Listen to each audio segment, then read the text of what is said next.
Hey guys, welcome back to another YouTube video, and in this video we're going to be talking about a topic that's not talked about enough. And I don't know why, because I feel like it's actually a really important topic, and that's the topic of solo duo clutching. Because solo duo clutching is your plan B if plan A goes wrong. If something goes wrong, your teammate dies, how can you make sure you can still extract the maximum amount of points out of that game? It's solo duo clutching, right? And really making sure as a solo, whoever it is, if it's your IGL, if it's your fragger, you guys should ultimately both be prepared to do this. If it comes down to it, you need to do well, right? Because spending 20 minutes to get 3 points is not acceptable. It's how you throw your tournaments and really lose your full momentum in a tournament and just like grief everything, right? Like we don't want that. So solo duo clutching is a really nice backup plan if something goes wrong, and really make sure you can still extract maybe 10, 15, 20 points out of a game, and really make sure you're still on track to do well that tournament. How can we learn solo duo clutching, right? That's what I'm going to teach you in this video, because there are a lot of concepts that are going to be fundamental to solo duo clutching that are going to be repeatable no matter what sort of scenario you're in. And we're going to be learning that from Malibuca, because actually in an early season 2 scrim, he very luckily for us had the opportunity for that. And I believe solo duo clutching is very, very important in this season, because in duos I feel like a lot of people have that sort of scenario where like something goes wrong and you don't expect it, you didn't plan for it, something goes wrong, your teammate dies, right? Kind of like this, right? Yet it happens, and with Owl Crashers that's definitely going to happen more often. This team right here shoots left, kills teammate, and now it's over. So like, let's talk about how Malibuca can remedy this situation, because there's no res happening here, a teammate's definitely dead, Malibuca's alone, and what can Malibuca do here, right? In my personal opinion, I feel like Malibuca plays it really, really well. And one of the reasons why he plays it well is because he doesn't sort of spend all his mats and all his launch pads. So a lot of things that happen when people sort of get into this solo clutch situation, they feel scared. And when they feel scared, they have a tendency to overbuild and have a tendency to use all their mobility very, very fast. And that's a problem, right? So one thing that Malibuca does is doesn't play differently just because he's a solo. You should still sort of steal launch pads and still sort of play greedy. And what I mean by greedy is still look for mat conservation opportunities, because in my opinion, as a solo, the one unique difference is that your impact opportunity is next to 0. It's very hard to get an impact as a solo, right? So knowing that, mat conservation ultimately becomes very important. So a lot of people in this scenario, if you look at the situation that's happening here, Malibuca currently has 533 in mats and 2 launch pads, which is actually really good. But if you give the scenario to another amateur player, they wouldn't do as well as Malibuca does here, right? Like, that's what's important. Ultimately, if you give this scenario to someone else, I don't think this intermediate player or amateur player would do as good as Malibuca. But what did Malibuca do differently? I feel like Malibuca doesn't just spend mats because he's scared, doesn't just spend his pads because he's scared. You see this clear opportunity to steal a pad just because he's a solo actually means he should go for it, right? Some people would sort of see it as like, oh, I'm a solo, I need to play safe so I can make placement, I'm going to use a pad. But ultimately, your chances of finding an impact to refresh your mats, refresh your pads, refresh your mobility is 0. It's next to 0. You're not going to be able to 1v2 very frequently and get a kill. So you need to recycle as much as possible to delay you running out of mats as much as possible. So if you use this pad, let's say like this is first moving and it goes to the end of end of first moving here, and you use a pad and you like use your own, right? You use a pad, you land here, and then you use your another pad, you land here. The difference with what Malibuca does is he uses different pad, right? Lands here, uses his own pad now, and lands here, and then uses another pad, which is his own pad, and then now he lands here, and now he's conserved way more mats. This is the difference between amateur player and Malibuca, and that's what's really important. Like, let's get rid of this space and really make sure we don't have to build here. And one way to do that is to recycle pads when opportunity shows itself, even if you have the pads to sort of use yourself. Like, screw that, let's take the risk. Right, we kind of need to take the risk here, and as long as you do it properly, it really isn't that much of a risk. So Malibuca takes the pad, really important, still has 533 and 2 pads instead of the alternative, which would usually be just like 1 pad if you used your own. But he's not scared, right? He's not playing scary, he doesn't overbuild, only builds 1.5 boxes here, and sort of chills for zone to go ahead so he can pad again. Pretty simple, I think. Cool. That's the unique difference that I feel like between Malibuca and a lot of players.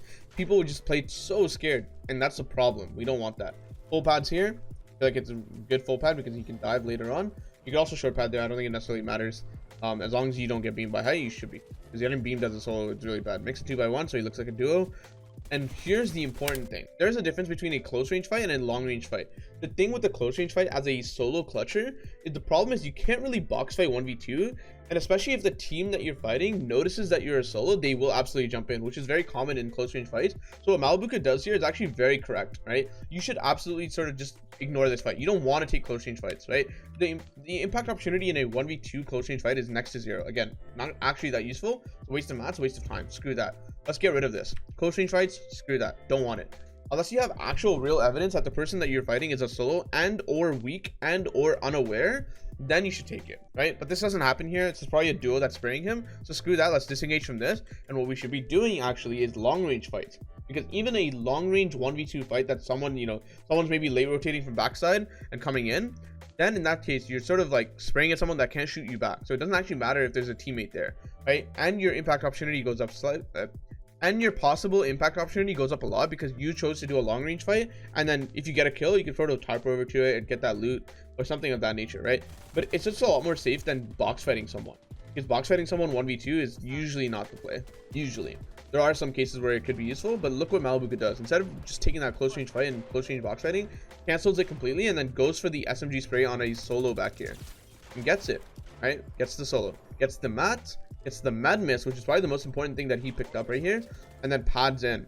Now imagine he didn't have that pad. He would probably have to use half of this med miss to walk back in, and walking back in is probably really low tempo. It doesn't actually sort of get him into zone really quickly, and it might actually get him killed if someone's looking backwards. So really important that, like, if you think back, like, how does he have that pad? He saved one by stealing the pad very early on, so now he has that tool to sort of pad in. Of course, the pad was kind of scuffed, doesn't actually use it that well, but it's just the thought that sort of counts there, because I feel like if he didn't have that pad, a lot of this med miss would have been wasted, and he doesn't have that for the solo clutch.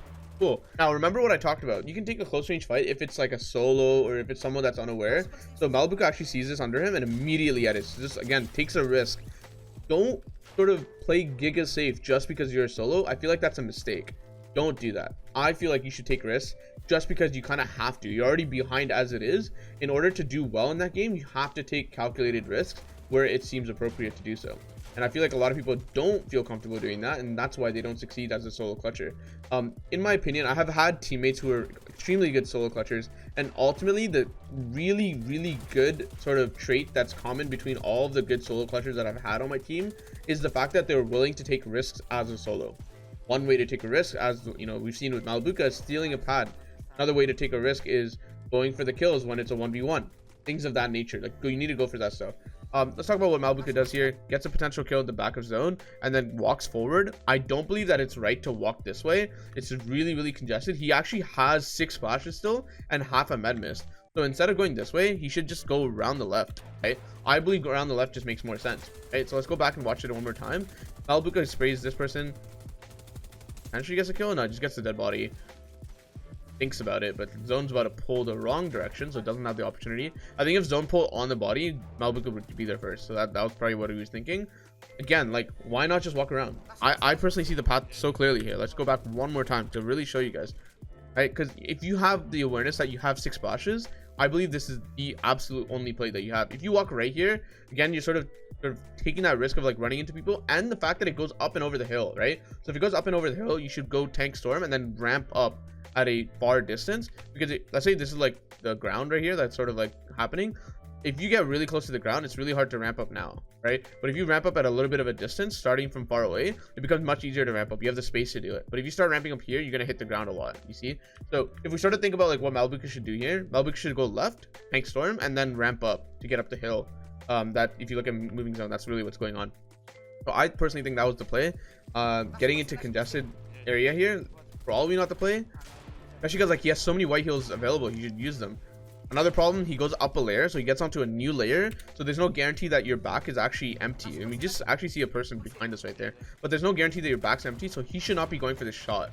He can go for the shot after he builds off his back, right? He can go for the shot once he builds off his back, but he just entered this new layer, this layer being this. Like, he was on this layer before, right? He was on this layer back here, but then after he goes up one, there's no guarantee that there was empty space behind you. There's definitely people there, or potentially people there. So you need to block off your back before you go for the shot. If he blocks off this angle and this potential wall behind him right here, he's good, and then he can go for the shot. Or he should just ignore this all together, build a ramp like this, right?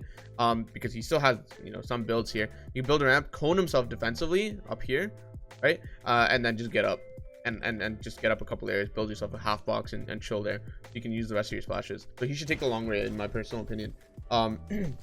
Unfortunately, he dies 9th, but 9th is significantly better than what most people would have done. If he used his chuck flashes properly, I feel like you could have done much more.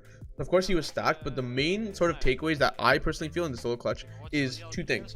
Number 1, you're not sort of playing really giga safe, because if you do that, you're going to waste a lot of mats, and your time to live will run down really fast. And as we understand, impacts are super rare when solo clutching. You have to sort of value the mats that you have and value the launch pads that you have, and do whatever you can to sort of delay it.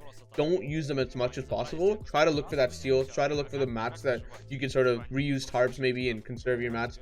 Try to look for these opportunities, because all these opportunities should be taken with caution, and really just take advantage of the fact that you don't have to use your mats when, you know, there's these opportunities that show up, like the stealing launchpad. Another thing is taking long range fights, because when you're solo clutching, ultimately you're going to be 1v2 most of the time. So if you're taking a box fight or a solo clutch sort of like 1v2, you're just not going to win. Like, screw that. Let's sort of go for long range fights where you can spray with the compact SMG, which does a lot of damage and can actually do really good damage over medium distance if you sort of control the recoil.